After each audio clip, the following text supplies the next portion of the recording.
Brought to you by Biz Analyst by Khata Book.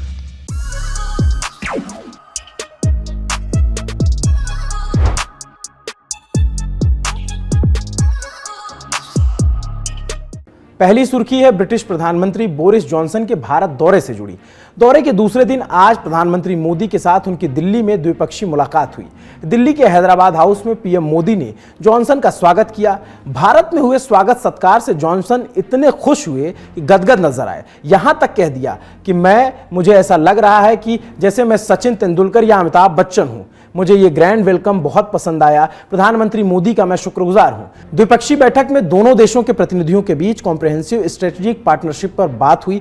इस दशक में दोनों देशों के संबंधों को दिशा देने के लिए पिछले साल महत्वाकांक्षी रोडमैप 2030 लॉन्च किया गया था। आज इसका रिव्यू किया गया, नए लक्ष्य तय किए गए। मैन्युफैक्चरिंग, टेक्नोलॉजी, डिजाइन और डेवलपमेंट के मुद्दों पर आपसी साझेदारी की बात हुई। अटकलें लगाई जा रही हैं कि अगले साल के अंत तक दोनों देशों के बीच व्यापार समझौता भी हो जाएगा। रक्षा साझेदारी की बात आई तो ब्रिटेन ने कहा कि हम लड़ाकू विमान बनाने में भारत की मदद करेंगे। दुनिया की निगाहें इस मुलाकात पर टिकी थी क्योंकि यह मुलाकात ऐसे मौके पर हुई जब रूस और यूक्रेन का संकट अपने चरम पर है। ब्रिटेन यूक्रेन की तरफ है। प्रधानमंत्री जॉनसन बीते दिनों कीव की सड़कों पर यूक्रेन के राष्ट्रपति जेलेंस्की के साथ घूमते नजर आए थे। मोदी जॉनसन की बातचीत के दौरान यूक्रेन का मुद्दा उठा। आज दोनों नेताओं ने इस पर बात की। ब्रिटेन के प्रधानमंत्री जॉनसन ने आज भी रूसी राष्ट्रपति पुतिन की आलोचना की, लेकिन भारत और रूस के संबंधों पर सवाल हुआ तो उन्होंने कहा भारत और रूस का ऐतिहासिक संबंध है, दुनिया इस बारे में जानती है, ये तुरंत नहीं बदलेगी। इसके अलावा बोरिस जॉनसन से भगोड़े नीरव मोदी और विजय माल्या, जो कि फिलहाल लंदन में है, उन पर भी सवाल जवाब हुआ। उन्होंने कहा कि प्रत्यर्पण के मामलों में कानूनी प्रक्रियाएं हैं जिनको लेकर बहुत सी मुश्किल हो रही है। यूके सरकार ने उनके प्रत्यर्पण का आदेश दिया है। हम उन लोगों का स्वागत नहीं करते हैं जो भारत में कानून से बचने के लिए हमारी कानूनी प्रणाली का उपयोग करना चाहते हैं। विदेश सचिव हर्षवर्धन श्रृंगला ने बताया कि भारत ने ब्रिटेन के पीएम जॉनसन के सामने खालिस्तान का मुद्दा भी उठाया। इस पर जॉनसन ने कहा कि ब्रिटेन सरकार भारत की चिंताओं के प्रति संवेदनशील है और इस मुद्दे पर किसी भी तरह की लापरवाही को बिल्कुल भी बर्दाश्त नहीं किया जाएगा। इसके अलावा पीएम मोदी ने रूस यूक्रेन मुद्दे पर क्या कहा, सुनिए। फ्रेंड, हमने क्षेत्रीय और वैश्विक स्तर पर हो रहे अनेक डेवलपमेंट्स पर भी चर्चा की।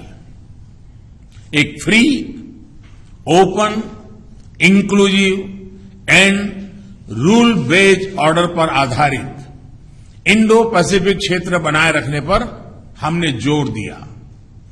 इंडो पैसिफिक ओशन इनिशिएटिव से जुड़ने के यूके के निर्णय का भारत स्वागत करता है।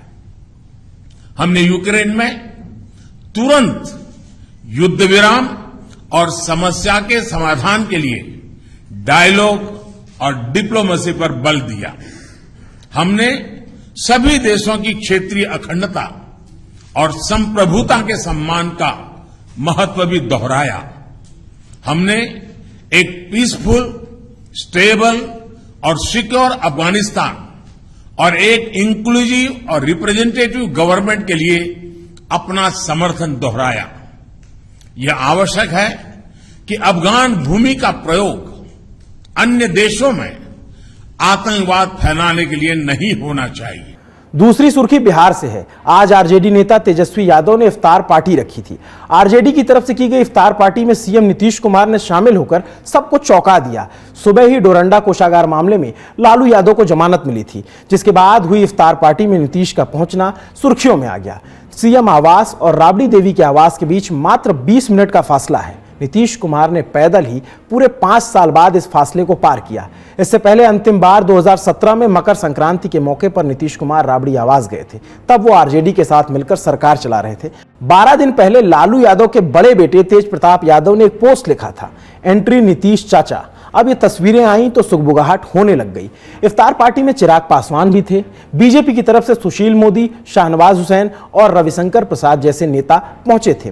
राजनीति से इतर एक इफ्तार पार्टी भारतीय सेना की तरफ से भी दी गई। जम्मू कश्मीर के डोडा में तस्वीरें ट्वीट करते हुए लिखा गया, keeping the alive tradition of secularism, an iftar party organised by Indian army in Arnora in Doda district.